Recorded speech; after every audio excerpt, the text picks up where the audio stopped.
प्रिय छात्र छात्राओं, ऑनलाइन क्लास में पुनः आपका हार्दिक अभिनंदन, स्वागत है। मैं इस वीडियो में आपके साथ जिस विषय पर चर्चा करूंगा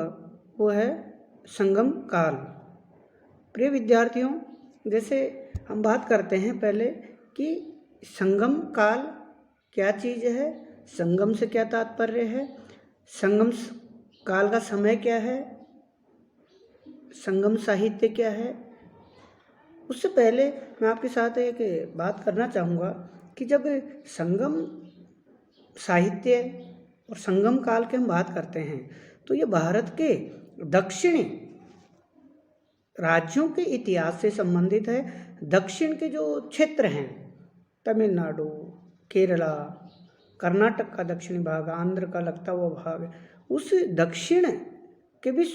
जो लास्ट का प्रायद्वीपीय दक्षिण भारत का जो निचला हिस्सा है वहाँ के इतिहास से संबंधित है। तो पहले मैं थोड़ा सा एक चर्चा करते हैं कि जैसे हम बात करते हैं भौगोलिक थोड़ी सी जानकारी के संदर्भ में हम चर्चा करते हैं कि संपूर्ण भारत, अखंड भारत की हम बात करते हैं तो भौगोलिक दृष्टि से इसे दो भागों में मोटे तौर से बांटा जाता है, उत्तर भारत और दक्षिण भारत। हिमालय से लेकर विंध्याचल और सतपुड़ा की जो पहाड़ियां हैं उनके बीच का जो क्षेत्र है जो उत्तर भारत कहा जाता है मोटे तौर से, और सतपुड़ा या विंध्याचल से नीचे वहाँ से लेकर हिंद महासागर तक का जो क्षेत्र है वो दक्षिण भारत कहा जाता है। लेकिन दक्षिण भारत को भी हम जब से भौगोलिक दृष्टि से बात करते हैं तो उसको पुनः दो भागों में बांटा जाता है। वो है विंध्याचल और सतपुड़ा की पहाड़ियों से लेकर कृष्णा नदी तक का जो क्षेत्र है, यूं कहें कि तुंगभद्रा नदी तक का क्षेत्र भी ले सकते हैं। तो वो जो क्षेत्र है सतपुड़ा और विंध्याचल पर्वत से लेकर तुंगभद्रा नदी और कृष्णा नदी तक का जो क्षेत्र है उस क्षेत्र को दक्षिणापथ के नाम से जाना जाता है, दक्षिणापथ। और इस दक्षिण का ये जो दूसरा पार्ट है जो और नीचे, जिसको मैं सामान्य तौर से अपन जिस शब्द का प्रयोग करते हैं वो है सुदूर दक्षिण। दक्षिण प्रायद्वीपीय भारत का जो भौगोलिक दृष्टि से जो दूर का भाग है वो सुदूर दक्षिण के नाम से जाना जाता है, जो तुंगभद्रा नदी से लेकर हिंद महासागर के बीच का जो क्षेत्र है वो सुदूर दक्षिण के नाम से जाना जाता है। तो हम जिस संगम काल की बात करते हैं वो इस सुदूर दक्षिण भारत से ही संबंधित है। हम जैसे सुदूर दक्षिण की बात करते हैं और सुदूर दक्षिण को ही तमिलकम यानी तमिल प्रदेश और तमिलहम यानी जहाँ तमिल भाषा और बोली जाती थी उस क्षेत्र के नाम से भी उसे जाना जाता है।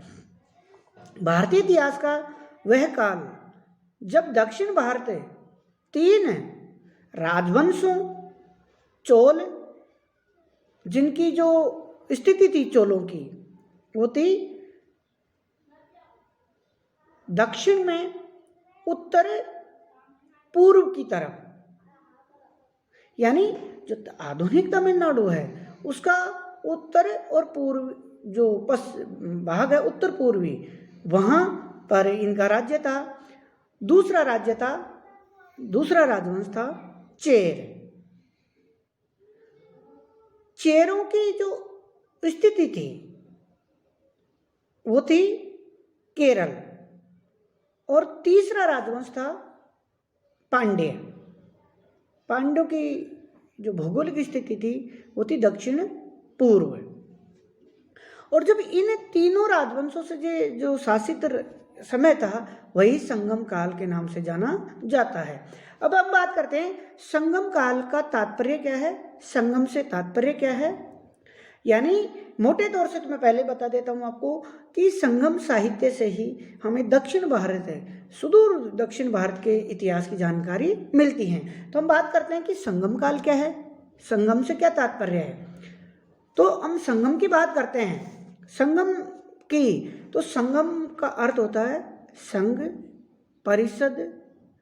गोष्ठी अथवा सम्मेलन, जिनका आयोजन पांड्य शासकों की प्रेरणा और उनके संरक्षण में हुआ था। यानी संगम का अर्थ है संघ, परिषद, गोष्ठी अथवा सम्मेलन, जिनका आयोजन पांड्य शासकों के संरक्षण में हुआ और इनमें सम्मेलनों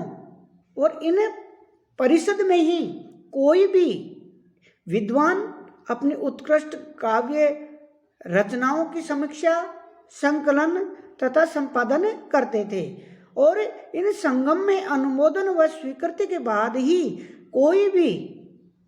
किसी भी विद्वान की कोई रचना प्रकाशित की जा सकती थी और इन संगमों में रचित, संपादित और साहित्य को ही संगम साहित्य के नाम से जाना जाता है।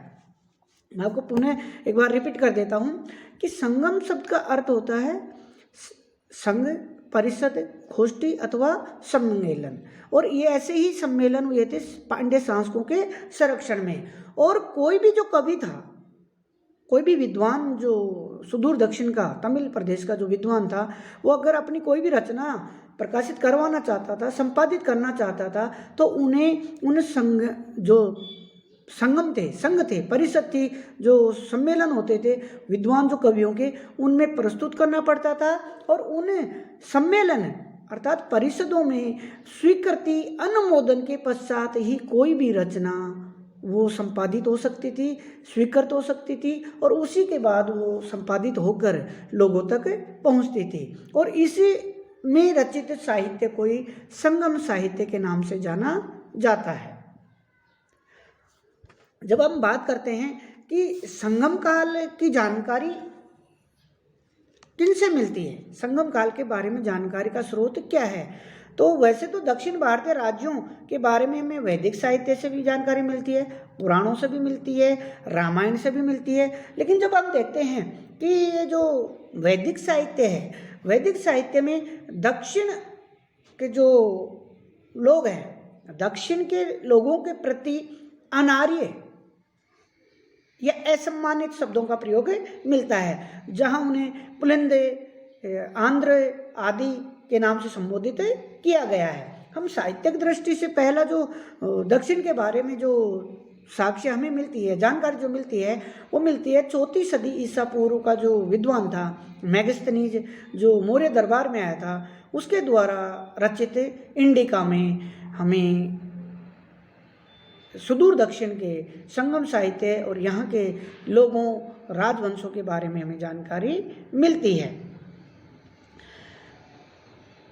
ऐसा ही उल्लेख हमें दक्षिण वर्षा ऐसा मिलता है कि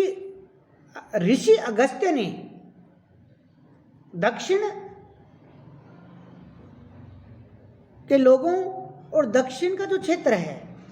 जो भाग है, उनको आर्यों के रहने योग्य बनाया था, ऐसे किंवदंतियां भी मिलती हैं। दक्षिण भारतीय राज्यों के बारे में जैसा कि मैंने आपको बताया, सर्वप्रथम जो साहित्य का हमें, वैसे तो वैदिक साहित्य से भी इसकी जानकारी मिलती है, लेकिन जो मेगस्थनीज की इंडिका है उसमें महत्वपूर्ण पहली बार है विस्तार से इनके बारे में जानकारी मिलती है। दूसरी जो जानकारी हमें महत्वपूर्ण रूप से मिलती है वो है जो उड़ीसा का जो शासक था कलिंग राज खारवेल, जो उसने हाथीकुंपा अभिलेख जो उत्कीर्ण करवाया था, उस हाथीकुंपा अभिलेख में भी हमें दक्षिण के, सुदूर दक्षिण के राजवंशों के बारे में और तमिल प्रदेश की तीनों राज्यों के बारे में हमें जानकारी मिलती है, जिसमें वो कहता है कि तिरमारी देश संगठन अर्थात तीनों राजवंशों के संघ को उसने खारवेल ने पराजित किया था। लेकिन दक्षिण भारतीय इतिहास विशेषकर ईसा की प्रारंभिक जो 3 सदियां हैं उनकी जो जानकारी हमें प्राप्त होती है वो हमें संगम साहित्य से ही उसके बारे में जानकारी प्राप्त होती है। अगर हम बात करते हैं कि हमें संगम काल का जो साहित्य है, संगम कालीन जो साहित्य है उसकी रचना कब की गई थी, तो उसके लेकर भी अगर हम जो संगम कालीन जो अनुश्रुतियां हैं या जो तमिल मान्यताएं हैं, परंपराएं हैं, मान्यताएं हैं, उनके हिसाब से तो तिथि या समय निर्धारित करना थोड़ा सा कठिन लगता है, क्योंकि मैं आगे बात करूंगा आपसे कि उसमें जब 9,500 वर्ष का समय माना गया तीनों संगमों का, तो जो थोड़ा सा तार्किक और व्यावहारिक प्रतीत नहीं होता। इसलिए लेकिन फिर भी जैसे कि ये नीलकंठ शास्त्री जी जो महोदय कहते हैं कि प्रथम सदी ईस्वी से लेकर 250 ईस्वी के मध्य, यानी प्रथम सदी ईस्वी से लेकर तीसरी सदी ईस्वी के मध्य संगम काल की रचना का समय माना जा सकता है। तो हम बात करते हैं सबसे पहले प्रथम संगम की। इसकी स्थापना पांड्य शासकों के संरक्षण में हुई और इसकी जो अध्यक्षता की वो था ऋषि अगस्त्य है, और इसका जो आयोजन किया गया वो था ठैनवादुरई, जो आज हम उसकी स्थिति जो तमिलनाडु के पूर्वी तटवर्ती क्षेत्र में थी और वो समय के साथ समुद्र में डूब गया, समुद्र में समाहित हो गया। और इस संगम में भाग लेने वाले सदस्यों की संख्या बताई गई है 549, और जो समय बताया गया है कि ये जो प्रथम संगम का आयोजन कितने समय तक चलता रहा, तो थोड़ा सा अतार्किक सा लगता है, लेकिन जो समय हमें तमिल अनुश्रुतियों में मान्यताओं में जो प्राप्त होता है वह है 4,499 वर्ष तक प्रथम संगम चलता रहा। इसमें भाग लेने वाले जो प्रमुख व्यक्ति थे वो थे तिरिपुर मेरिय, त्रिशेत बुल, कुंद मेरिंद, गुरु गवल और मुदिनाग रायण। ये प्रमुख कवि थे, विद्वान थे, जिन्होंने प्रथम संगम में भाग लिया था। और इसका जो प्रथम संगम था उसकी जो प्रमुख रचनाएं थी वो थी अकत्यम, परिपदल, मधुनरे, मुदुकुरुकी और कलरी वीर्यन आदि प्रमुख उल्लेखनीय जो रचनाएं हैं इस प्रथम संगम में रचित जो काव्य रचनाएं विद्वानों ने प्रस्तुत की, संपादित की, लेकिन इस प्रथम संगम की कोई भी रचनाएं आज हमें प्राप्त नहीं होती हैं। बात करते हैं द्वितीय संगम की। जो दूसरा संगम है उसकी स्थापना और संरक्षण यानी वो भी पांड्य शासकों के संरक्षण में ही आयोजित किया गया था, और इसका जो स्थान था वो था कपाटपुरम, जो आधुनिक आलवे के नाम से भी जाना जाता है। इस संगम की अध्यक्षता भी ऋषि अगस्त्य ने ही की थी। प्रिय विद्यार्थियों, जो अपन किसी भी चीज पर जब कोई आपत्ति या विरोध होता है वो वैज्ञानिक आधार पे और तर्क के आधार पे होता है, और उसी आधार पे होना चाहिए। जब हम पहले संगम की समय मान लेते हैं 4,400, 4,900, 4,499 वर्ष, यानी लगभग 4,500 वर्ष वो संगम चलता रहा, ऐसी मान्यता है प्रथम संगम की। तो उसकी अध्यक्षता भी ऋषि अगस्त्य ने की, और द्वितीय संगम की प्रारंभिक अध्यक्षता भी ऋषि अगस्त्य ने ही की। तो तार्किक और वैज्ञानिक दृष्टि से ये थोड़ा सा अव्यावहारिक प्रतीत होता है। खैर, तो इस द्वितीय संगम की प्रारंभिक अध्यक्षता भी ऋषि अगस्त्य ने ही की, जो पांड्य राज्यों को शासकों के संरक्षण में कपाटपुरम में जो द्वितीय संगम बुलाया गया। लेकिन बाद में इस संगम की जो अध्यक्षता की वो तोलकापियर ने की। इस संगम की जो समयावधि बताई गई है, समय जो काल बताया गया हुआ है 3700 वर्ष की, ये द्वितीय संगम 3700 वर्ष तक चलता रहा। और इसमें भाग लेने वाले सदस्यों की संख्या अब रह गई 49 यानी 49, और लगभग 3700 यानी 3700 विद्वानों कवियों ने अपनी रचनाएं इस संगम में, इस परिषद में प्रस्तुत की और जिनको संपादित अनुमोदित किया गया। इस द्वितीय संगम की जो प्रमुख रचनाएं हैं उनमें अकत्यम, तोलकापियम, मापुनम, भूतपुराणम, कली, कुरुकी, वेंदाली, व्यालमय प्रमुख हैं। और इन रचनाओं में जो हमें प्राप्त होती है वो है जो आज वास्तव में जो प्राप्त जो ग्रंथ है द्वितीय संगम का, वह है तोलकापियम, जो प्राचीनतम तमिल व्याकरण ग्रंथ है जिसकी रचना तोलकापियर ने की थी। इस दृष्टि से जो तोलकापियम है वही तमिल साहित्य का सबसे प्राचीनतम ग्रंथ माना जाता है। और इसमें जो तमिल व्याकरण के अलावा जैसे उस जमाने की जो